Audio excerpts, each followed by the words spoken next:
Nah teman-teman, lanjut ya, ketemu lagi bersama saya di sini, Hana Kartika Sari, di channel kesayangan kita, Hancenat. Nah pada kesempatan kali ini ya, nah setelah tadi sempat menghitung-hitung singkat suatu puisi ya, sekarang lanjut nih ke konten berikutnya, yaitu mengenai apresiasi prosa fiksi.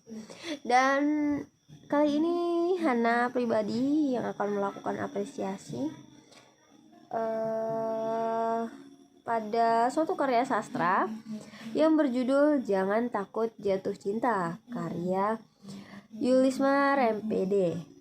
Nah, Yulisma sendiri ini merupakan seorang tenaga pendidik ya, guru di SMP Negeri 45 Pekanbaru. Nah, tempat tanggal lahir beliau yaitu di Duri pada tanggal 27 Juni tahun 1967. Nah, langsung saja ya, lanjut singkatnya. Dan di sini saya sudah disajikan ya beberapa ringkasan dari karya sastra ini ya, berupa cerpen teman-teman. Di sini ada 1, 2, 3, 4, dan 5 bagian dan memiliki ya latar tempat yang berbeda, cerita yang berbeda juga ya. Ini singkat saja.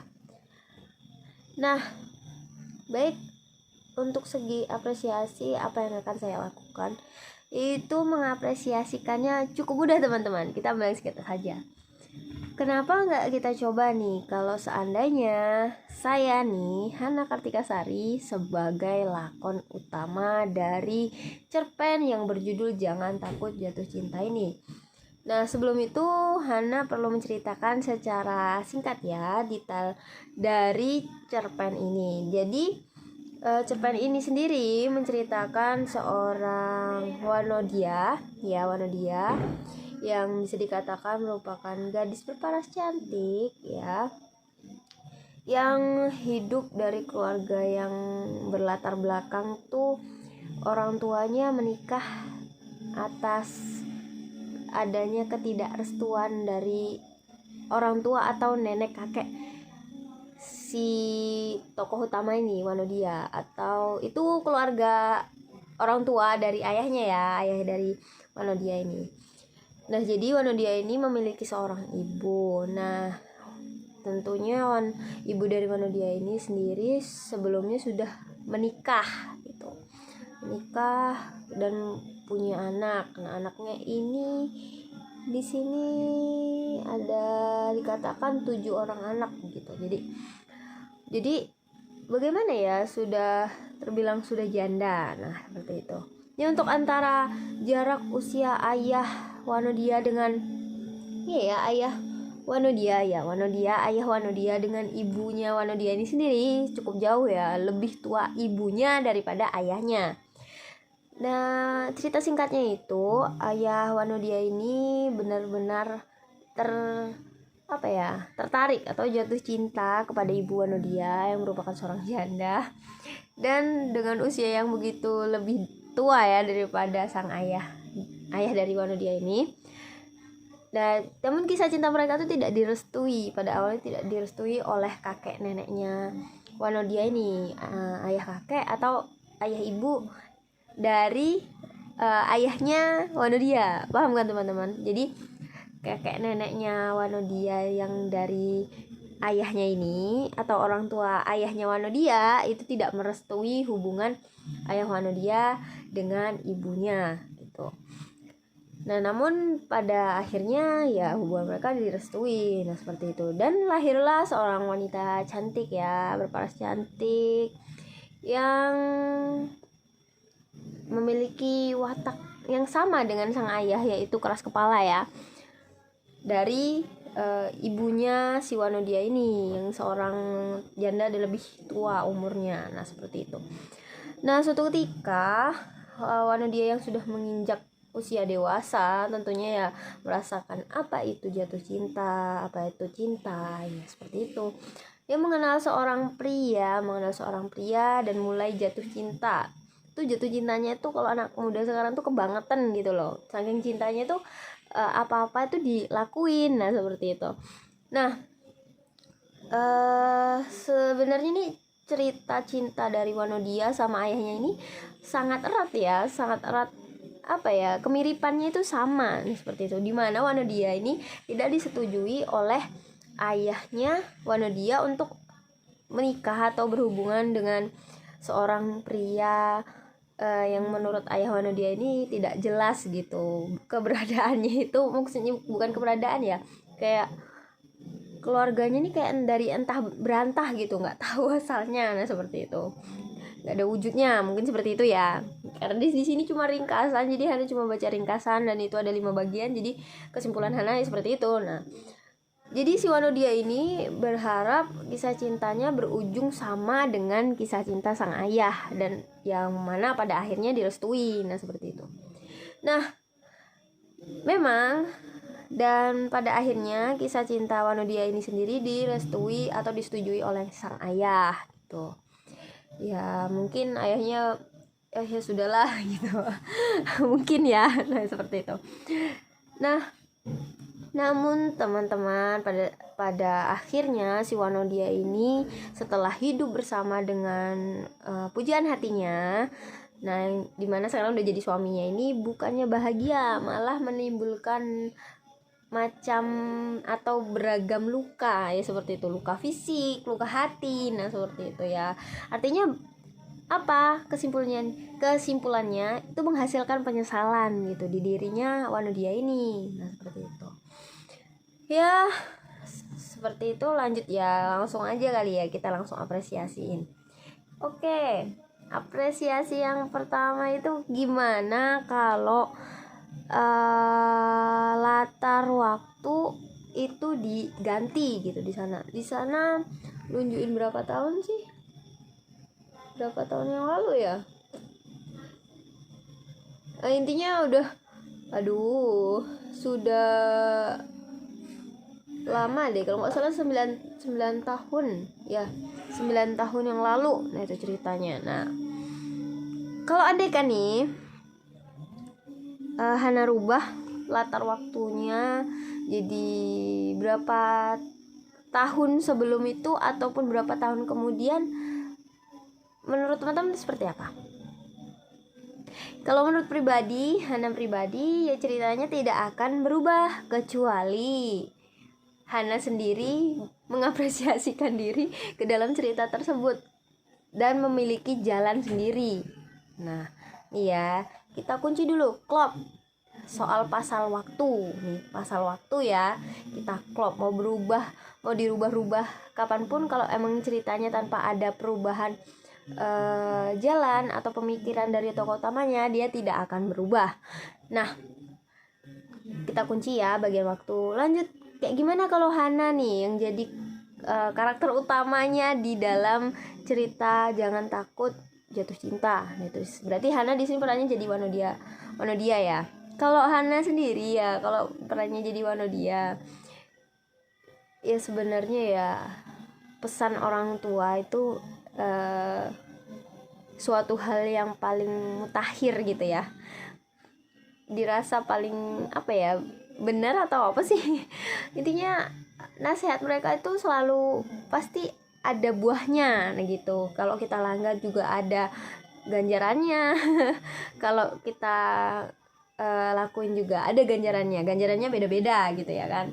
Nah kalau Hana waktu itu flashback, dimana ketika Wanodia bersikeras untuk mendapatkan sang pujaan hati, maka Hana nyatakan bahwa itu tindakan yang salah. Maka di sana Hana akan lebih memilih untuk tidak bersikeras atau tidak keras kepala ya untuk kejar tuh cowok yang nggak jelas mungkin. Nah seperti itu. Gimana mau bilang jelas gitu? Di sini posisinya di dalam cerita ini tuh yang benar-benar memperjuangkan kisah cinta itu hanya siapa namanya? Wanodia ya. Tunggu. Iya, hanya Wanodia saja yang berjuang, dan tidak ada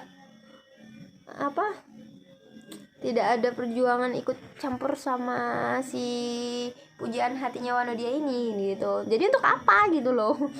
Jadi situ aja singkatnya. Jadi untuk apa, ya udah lebih baik memilih untuk mengikuti jejak sang ayah gitu. Ya udah deh ayah, Wanodia terima pesannya ayah gitu, kritik ayah, saran ayah gitu. Ya udah, tinggalkan cowok yang kayak gitu. Nah sudah seperti itu, udah beres. Nah dengan begitu bisa berubah ceritanya, tentu bisa. Dan tentunya karakter utama tidak akan jadi nikah sama sang pujaan hati, dan tidak akan tuh yang merasakan namanya sakit hati atau segala macamnya gitu. Nah setelah itu, untuk itu kan segi latar ketika Wanodia dengan sang ayah ya. Nah gimana nih kalau seandainya Hana balik lagi ke depan gitu, balik ke depan, dari belakang ke depan ya, dimana Hana menjadi Wanodia yang sudah menikah dengan sang pujaan hati. Nah karena seperti yang kita tahu bahwa kisah cinta atau rumah tangga dari Wanodia ini berjalan tidak baik, maka ya bisa diambil alih seperti ini. Untuk apa dilanjutkan? Nah seperti itu. Kalau memang sudah tersiksa batin, tersiksa fisik, itu untuk apa? Nah seperti itu. Bukan berarti, ya mungkin beberapa orang akan mikir seperti ini, kasihan anaknya gitu, orang tuanya pisah. Nah seperti itu. Sekarang gini deh, kayak gimana lebih ngenesnya anaknya ketika anaknya sudah besar, sudah tahu, dan dia masih melihat tuh dari dia kecil sampai dia besar tuh, lihat orang tuanya itu nggak pernah akur. Nah kayak gitu, kayak gimana kan, susah juga, lebih sakit, lebih menyakitkan. Beda ceritanya kalau emang si Wanodia ini mau berpisah dengan suaminya yang main fisik lah, jadinya ngerusak mental dia, ngerusak fisiknya si Wanodia juga gitu. Itu jadi kan hanya cukup memisahkan anak dengan ayah, kemudian ketika anaknya besar, tumbuh besar, berilah ceritakan kenapa bisa begini begitu gitu, sesuai dengan apa ya, kemampuan emosional dari anaknya. Nah seperti itu, tidak langsung blam gitu. Kalau gitu ya langsung tidak bisa dibayangkan. Jadi seperti itu. Kalau Hana saranin, yang pertama, ketika Hana jadi Wanodia dengan latar bersama ayah, itu Hana akan menuruti apa kata ayah. Dan ketika Hana berperan menjadi Wanodia yang sudah menikah dengan pria pujaan hati, Hana di situ akan lebih memilih untuk berpisah. Nah kembali lagi ke waktu. Nah untuk ke waktu bisa dong dirubah kalau di situ sudah dipegang alihkan dengan pemikiran Hana gitu.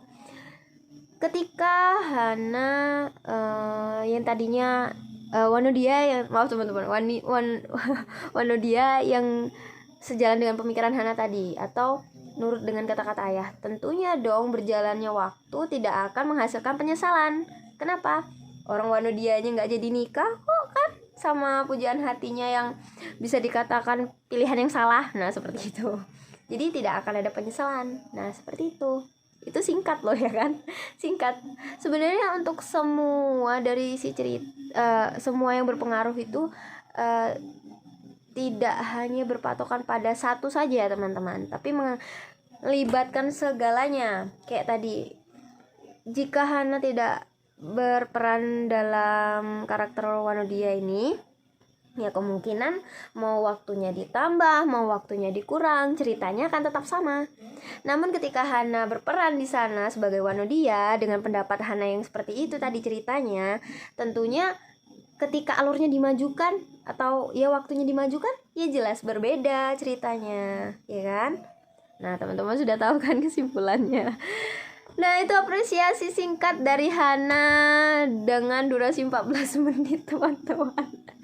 Itu Hana cukup singkat ya sebenarnya, itu nggak ada celoteh-celoteh lain. Dan wow, sebenarnya untuk mengapresiasi suatu karya sastra ini cukup seru juga ya, bisa berimajinasi gitu. Gimana sih kalau kita jadi karakter utamanya? Gimana sih ceritanya bakalan berubah apa enggak dengan karakter yang nantinya kita pikirkan sendiri wataknya. Nah, seperti itu. Waduh, dia yang keras kepala tadi, jika Hana yang pegang bisa jadi penurut. Nah, dan di situ serunya apresiasi nih. Baik. Terima kasih buat teman-teman yang setia untuk stay ngelihat Hana kayak gini ya, bercerita kesana kemari, berhayal untuk menjadi Wanodia dengan kriteria Hana sendiri. Nah, seperti itu. Nah, kemudian mengubah waktu cerita waktu ke depan. Nah, seperti itu. Itu cukup seru ya. Terima kasih teman-teman. Hana akhiri, wabillahi taufik wal hidayah. Wassalamualaikum warahmatullahi wabarakatuh. Bye bye. Oh ya, jangan lupa untuk subscribe, like, dan komen ya. Kalau bisa share juga. Biar nambah subscribernya Hana juga. Baik. Terima kasih. Bye bye.